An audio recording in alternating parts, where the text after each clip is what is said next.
네, 주안의 만나 11월 23일 월요일 묵상을 함께 나누도록 하겠습니다. 오늘 말씀은 역대하 18장 12절에서 27절 말씀으로요. 선지자 미가야라고 하는 제목으로 함께 묵상을 나누도록 하겠습니다. 오늘 말씀은 선지자 미가야에 대해 함께 보도록 하겠습니다. 이물라의 아들 미가야 선지자는 오늘 본문의 사건, 즉 여호사밧과 아하스가 길르앗 라못을 치러 올라가기 전에 이 뜻을 하나님께 물으려는 사건 외에는 등장하지 않습니다. 정말 혜성처럼 나타났다가 없어지는 인물이죠. 미가야는 여느 선지자들의 모습들처럼 상당히 야성미가 넘치는 사람입니다. 엘리야도 그렇고 세례요한도 그렇고 이들은 상당히 거친 모습을 보이고 있어요. 이러한 자들의 삶에 대해서 히브리서의 표현은 세상이 감당치 못할 자라고 말씀을 하고 있지요. 자, 왜 이들은 이렇게 와일드한 이미지를 가지고 있는가? 이들은 바로 하나님께만 집중되어 있는 삶을 살고 있었기 때문입니다. 필립 얀시는 예수님과 세례 요한의 삶이 거침이 없었던 것은 이들은 하나님의 가치를 너무나도 잘 알고 있었기 때문에 그 가치 앞에서 세상의 눈치를 볼 필요가 없었다라고 말을 합니다. 너무나도 멋진 삶의 표현이죠. 오늘 본문의 미가야 역시 그런 모습입니다. 오늘 본문에는 여러 등장인물들이 나타납니다. 자기의 야망을 펼치고자 하는 아합과 거기에 끌려가는 여호사밧과 또한 그들 사이에서 아양을 떨고 있는 거짓 선지자들이 있죠. 그리고 거기에서 하나님의 말씀을 외치는 미가야와 이 모든 것을 보고 계신 하나님이 계십니다. 미가야 선지자가 사람의 눈치를 보지 않고 하나님의 말씀만 전하기로 워낙 유명하다 보니까 미가야를 부르러 간 사람이 미가야에게 좋게 말합니다. 다른 거짓 선지자들처럼 좋은 말을 해달라는 것입니다. 그러나 미가야는 내 하나님께서 말씀하시는 것을 말하겠다라고 선언을 하고 왕들 앞에 가서 그대로 말합니다. 온 이스라엘이 목자 없는 양같이 산에 흩어졌는데 여호와의 말씀에 이 무리가 주인이 없으니 각각 평안히 자기들의 집으로 돌아갈 것이니라 하셨다라고 이렇게 이야기를 하죠. 참 묘한 표현입니다.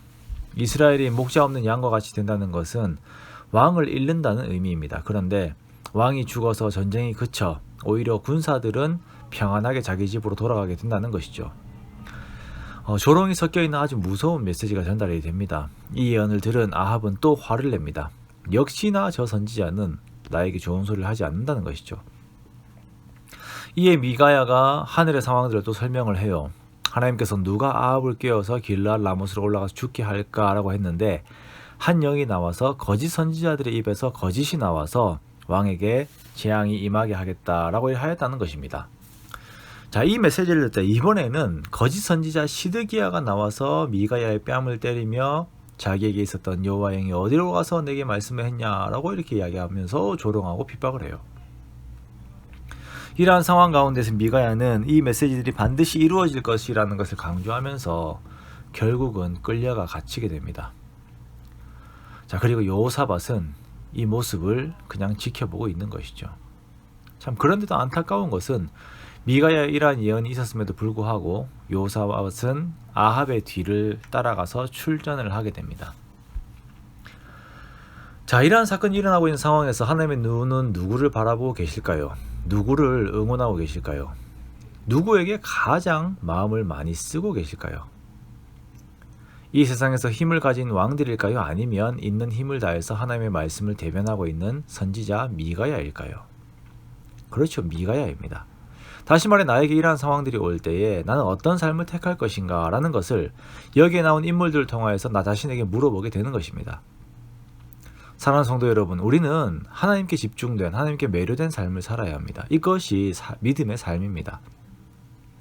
다른 가치들의 마음을 빼앗기는 것이 아니라 하나님을 알 때에 나는 모든 것을 제쳐두고 하나님의 일을 추구하게 되는 것입니다. 오늘 본문의 내용을 보면 어떻게 참 이렇게 비참한 영화의 불쌍한 조연 같은 모습일까라고 하는 그런 미가야의 모습이지만 하나님의 입장에서는 미가야가 주인공이었습니다.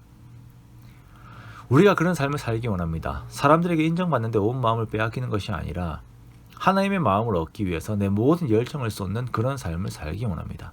그래야 해서 나를 통해 하나님의 뜻이 이 땅 가운데 이루어지는 것을 눈으로 보고 그것으로 하나님과 함께 기뻐하는 그런 복된 삶을 살아가는 저와 여러분 되시기를 주님의 이름으로 축원합니다.